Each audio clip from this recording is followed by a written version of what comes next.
share just a couple of reflections on some conversations I've been having of late.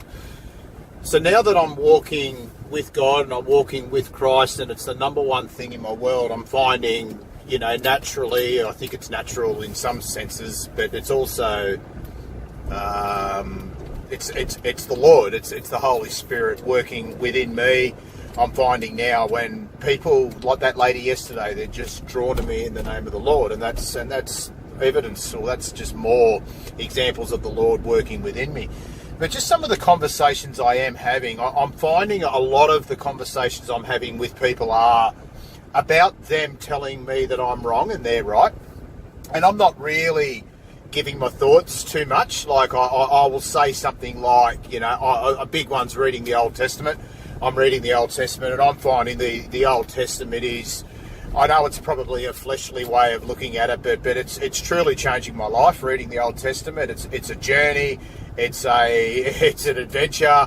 It's just the Lord revealing himself and revealing the secrets of the kingdom, which are just in the Old Testament.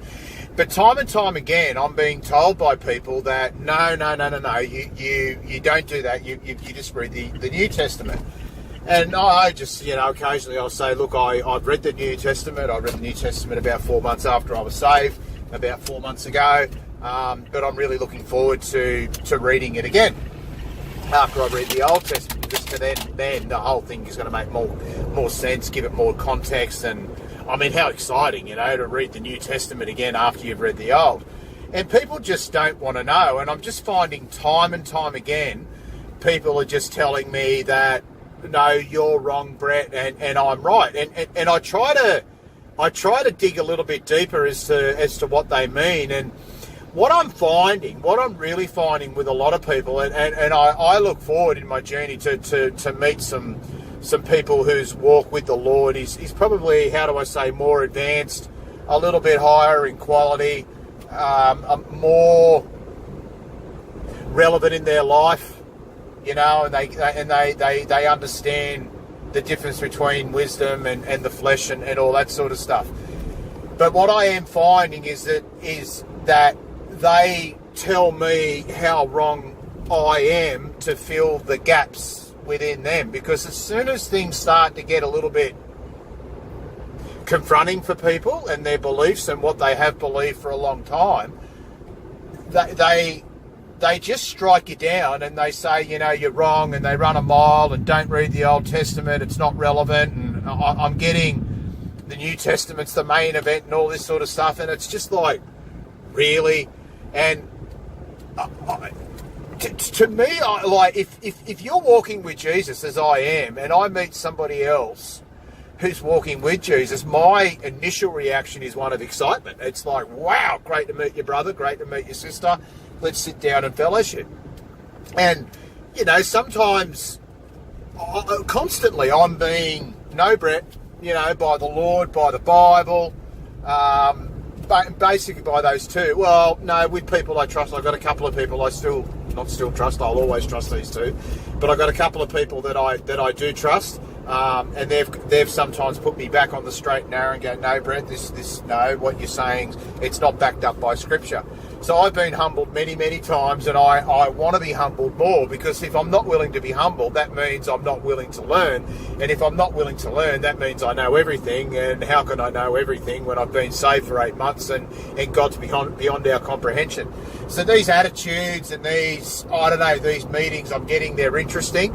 I wake up this morning and all I dreamt last night was camper van.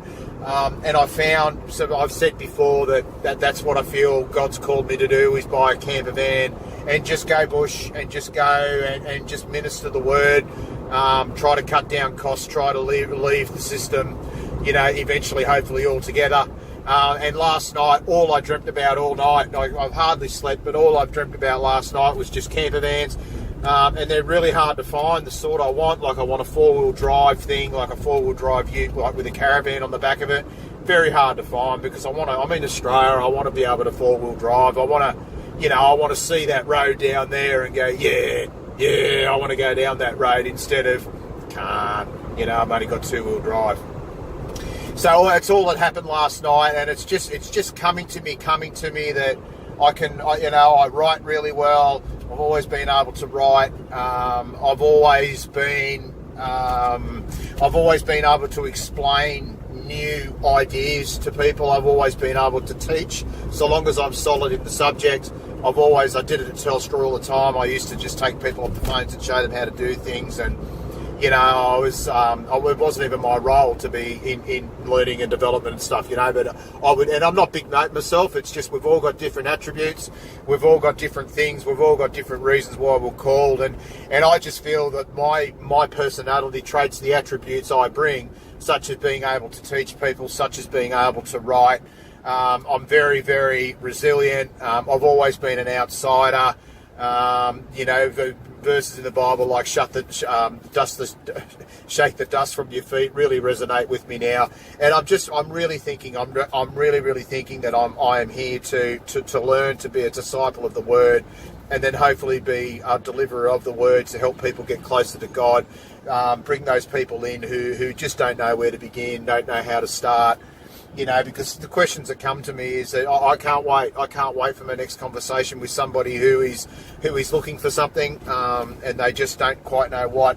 And I'm just going to ask them. I'm just going to say, my first question will be, well, what brings you here? Why do you want to get closer to the Lord? Why do you seek truth? What is it?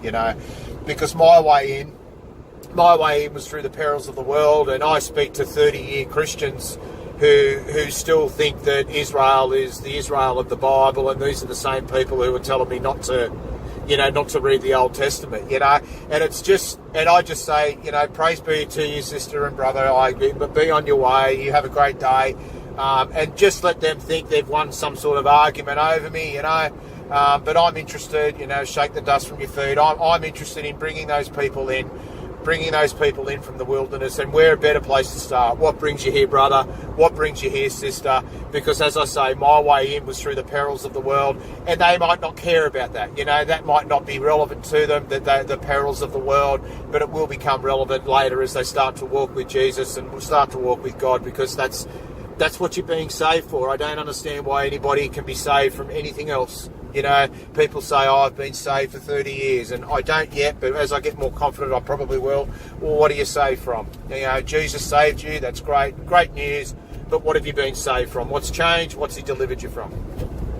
So these are the things. So this is sort of where I'm at this morning. I'm sort of thinking, this whole thing about the camper van and ministering the Word, and just being God's person, God's vessel to deliver His Word. This is where it's going for me.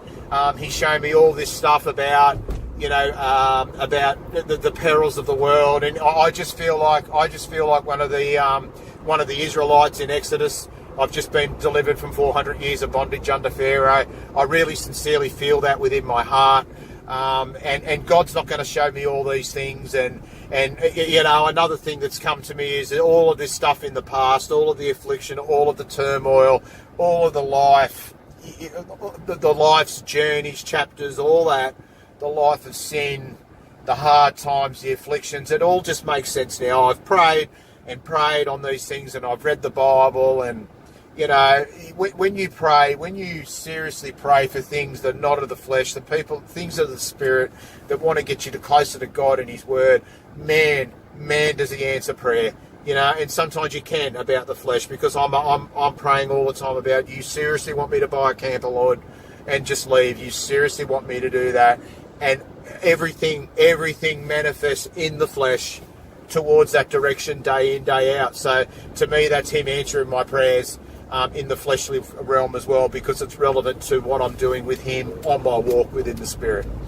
So the closer you get, the more you pray, the more truth you seek, the more He will deliver.